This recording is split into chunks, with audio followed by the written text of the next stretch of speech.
Hi friends, ఈరోజు recipe కూరల్లోకి ఎంతో అదిరిపోయే వెల్లుల్లి కారం. ముందు 1 కప్పు నిండా కారం తీసుకోవాలి. అలాగే కారము మనం తినేదాన్ని బట్టి సాల్ట్ యాడ్ చేసుకోవాలి. ఒక 2.5 స్పూన్ సాల్ట్, కావాలంటే సాల్ట్ తర్వాతైనా వేసుకోవచ్చు.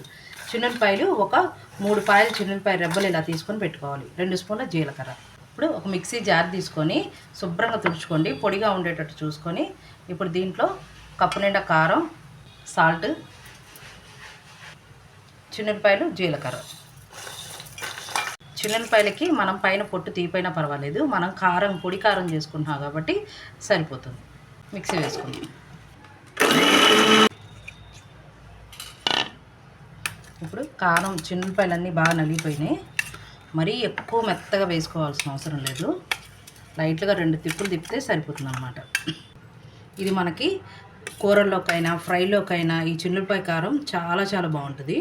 1 స్పూన్ ఇది వేసుకుంటే చాలు, టేస్ట్ బ్రహ్మాండంగా ఉంటుంది. చిన్నులపాయలు వాసన వస్తూ చాలా చాలా బాగుంటుంది. ఇది వేడివేడి అన్నంలోకైనా నెయ్యి వేసుకొని ఇట్లా చిన్నులపాయ కారం వేసుకొని తినండి, చాలా బాగుంటుంది. ఈ పొడి మనకి దోశలకైనా ఇడ్లీల్లోకైనా టిఫిన్స్లోకి బాగుంటుంది, అన్నంలోకి బాగుంటుంది. కూరల్లో ఏ కూరల్లో అయినా వేసుకోవచ్చు అనమాట. కూరల్లోకి ఎంతో రుచికరమైన వెల్లుల్లి కారం రెడీ. ఇది స్టోర్ చేసుకొని మనం ఒక 2 నెలలు మనం ఒక ఎయిర్ టైట్ డబ్బాలో పెట్టేసుకుంటే స్మెల్ పోకుండా చాలా బాగుంటుంది. మీరు కూడా ఒకసారి ట్రై చేయండి.